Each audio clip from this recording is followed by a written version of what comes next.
ঢাকা টেস্টের শেষ সেশন বাংলাদেশের জয়ের জন্য তখনও দরকার 7 উইকেট। ঠিক তখনই বল হাতে এলেন নাহিদ রানা। যা হলো নাহিদের 4.5 ওভারে তা দেখে মিরপুরের গ্যালারি উঠে দাঁড়ালো। স্রেফ 10 রান দিয়ে 4 উইকেট। পাকিস্তানের প্রতিরোধ ভেঙে চুরমার। বাংলাদেশ জিতল 104 রানে। দ্বিতীয় ইনিংসে নাহিদ রানার বোলিং ফিগার দেখলে চোখ আটকে যায়। 40 রানে 5 উইকেট। টেস্ট ক্যারিয়ারে এটি তার দ্বিতীয় ফাইফার, আর এটি এখন তার ক্যারিয়ার সেরা। এর আগের সেরা ছিল 61 রানে 5 উইকেট।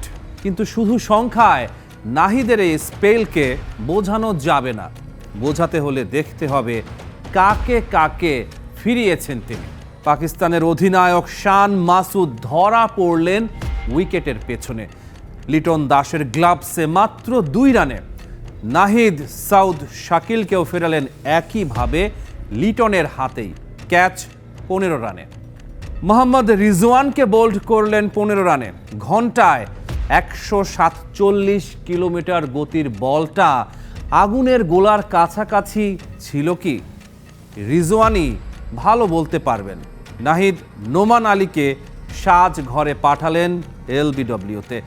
আর সবশেষ শাহিন আফ্রিদি গতির বাউন্সারে ব্যাট বল মেলাতে পারলেন না।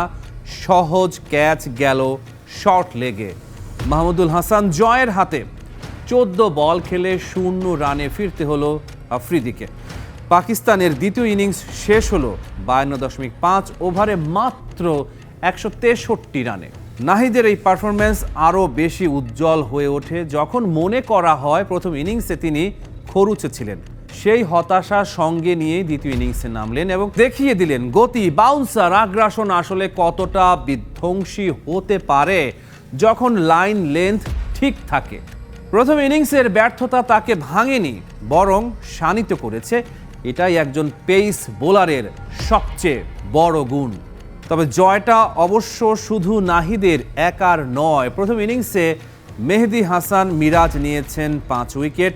তাসকিন আহমেদ পুরো ম্যাচ জুড়ে চমৎকার বোলিং করেছেন। দ্বিতীয় ইনিংসে তাইজুল ইসলাম আর তাসকিন নিয়েছেন 2টি করে উইকেট, মিরাজ 1টি। ব্যাটিংয়ে অধিনায়ক নাজমুল হোসেন শান্ত প্রথম ইনিংসে সেঞ্চুরি করেছেন।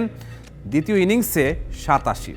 মুমিনুল হক 2 ইনিংসেই 50 ছুঁয়েছেন এবং বাংলাদেশের ইতিহাসে তৃতীয় ব্যাটার হিসেবে 5000 টেস্ট রানের মাইল ফলক স্পর্শ করেছেন। তবু শেষ বিকেলের গল্পটা নাহিদের, ম্যাচ জেতানো স্পেলটা তারই। 4-5টা বোলারই কন্ট্রিবিউট ছিল, স্পেশালি এই ইনিংসে তাসকিন এবং রানার ওই স্পেলটা আউটস্ট্যান্ডিং ছিল। না, খেয়াল করার কিছু নাই, ওরাও জানে যে আসলে রানাকে বাউন্সার মারলে আবার বাউন্সার খাইতে হবে। সো আমি হইলে রানাকে বাউন্সার মারতাম না, কারণ আমার ওই শখ নাই অত জোরে বাউন্সার খেলার। বাট হ্যাঁ, অবশ্যই ভালো লাগে। এখন আমরা ওই কি বলবো, বাংলা ভাষায় যদি বলি যে জবাবটা দিতে পারি, তো এটা একটা ভালো দিক। আমাদের ওই রকম বোলিং স্ট্রেংথ এখন আছে। সো এই জিনিসগুলো ভালো, টিম গ্রো করার জন্য ইম্পর্টেন্ট। সো আশা করবো যে ওরা সবাই এরকম ভাবে সুস্থ থাকবে এবং এই চ্যালেঞ্জগুলা ব্যাটসম্যানদেরকে দিবে। ওই সময়টা খেলা একদম 50-50 ছিল, ওদেরও জেতার একটা সম্ভাবনা তৈরি হয়েছিল। সো ওই সময় আমি একটু in and out field placement করেছিলাম এবং একটা প্ল্যানই করেছি যে কিভাবে রান ছাড়া আমরা বল করতে পারি। কারণ একটা জিনিস ছিল যে এই উইকেটে অনেকক্ষণ ডিফেন্স করে থাকাটাও ডিফিকাল্ট। ঢাকা টেস্টে এই জয় দেশের মাটিতে পাকিস্তানের বিপক্ষে বাংলাদেশের প্রথম টেস্ট জয়। সব মিলিয়ে পাকিস্তানের বিপক্ষে টানা 3টি টেস্টে জিতল বাংলাদেশ।